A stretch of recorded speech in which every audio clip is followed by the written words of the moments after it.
నా పేరు బంకురు జోయనాయుడు. నేను మానవ హక్కుల వేదిక ఉమ్మడి విజయనగరం జిల్లా కన్వీనర్ను. ఈనాడు కమ్యూనిటీ హెల్త్ వర్కర్లు 19 రోజుల నుంచి నిర్వహితంగా సమ్మె ఇక్కడ ధర్నా చేస్తున్నారు. అన్ని కలెక్టర్ కార్యాలయంలో కూడా మన రాష్ట్రంలో చేయడం జరుగుతుంది. వీళ్ళు ముఖ్యంగా న్యాయబద్ధమైన డిమాండ్లు ఎక్కువ కాకుండా అడుగుతున్నారు. వీళ్ళు ఏంటంటే అన్ని ప్రభుత్వ శాఖల అవుట్సోర్సింగ్ వాళ్ళకి వాళ్ళ గౌరవ వేతనంలో 23% పెంపుదల చేసింది ప్రభుత్వం. కానీ కమ్యూనిటీ హెల్త్ ఆఫీసర్స్కి చేయలేదు. వీళ్ళు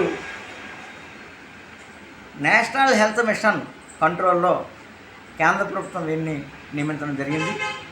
రాష్ట్ర ప్రభుత్వాలేమో 6 సంవత్సరాల తర్వాత రెగ్యులేట్ చేయాలని కేంద్ర ప్రభుత్వం కూడా ఆదేశాలు ఇచ్చింది. కానీ కేంద్ర ప్రభుత్వం ఆ మేరకు తగిన నిధులు ఆరోగ్య శాఖకి కేటాయించలేదు. కేంద్ర బడ్జెట్లో జాతీయ స్థూల ఉత్పత్తిలో 0.25%, 0.27% మధ్యలోనే గ్రాంట్లు ఇచ్చింది ఈ 10 సంవత్సరాలు 2015 నుంచి 2020 వరకు.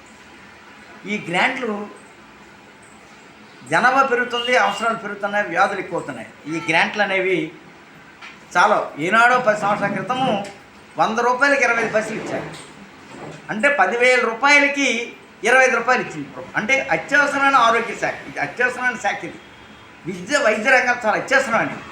మరి వైద్య రంగానికి ఈ రకం 10 సంవత్సరాల నుంచి అవే గ్రాంట్లు 10,000 రూపాయలకి నేను 25 రూపాయలు, 26 రూపాయలు, 27 రూపాయలు ఇస్తానని చెప్పి ఇక్కడ కమ్యూనిటీ హెల్త్ ఆఫీసర్ని రెగ్యులేట్ చేయండి అని అంటే ఏ రకంగా ఉంటుంది? ఆ మేరకు మీరు గ్రాంట్లను కేటాయింపులను పెంచి రాష్ట్ర ప్రభుత్వాలకు నిత్యం అంటుంటే ఇటువంటి ధర్నా శిబిరాలు ఉండవు. కేంద్ర ప్రభుత్వం కూడా ఈ సంవత్సర పరీక్షను బాధ్యత వహించాలి. అంతేకాకుండా మరి ఈ రాష్ట్ర ప్రభుత్వం 11వ పిఆర్సీలోని 2022 జనవరి 1 నుంచి గౌరవ వేతనంలో 23% పెంపుదల, ఇతర ప్రభుత్వ శాఖలో పనిచేస్తున్న అవుట్సోర్సింగ్ వాళ్ళకి ఇచ్చారు.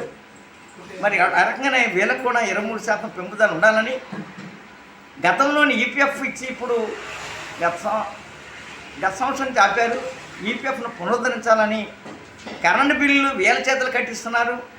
వీళ్ళు గ్రామీణ వైద్యాలయాన్ని నడిపేదానికి అద్దె భారం ఉంటే అద్దె కూడా వీళ్ళే కమ్యూనిటీ హెల్త్ ఆఫీసర్లే భరిస్తున్నారు. అలా కాకుండా రాష్ట్ర ప్రభుత్వం ఈ భారాన్ని భరిస్తే వీళ్ళ సమస్యలు పరిష్కారం అవుతాయి. చాలా సున్నితమైనటువంటి తక్కువ డబ్బులతో అయ్యే సమస్యలు ఎక్కువేం కావు.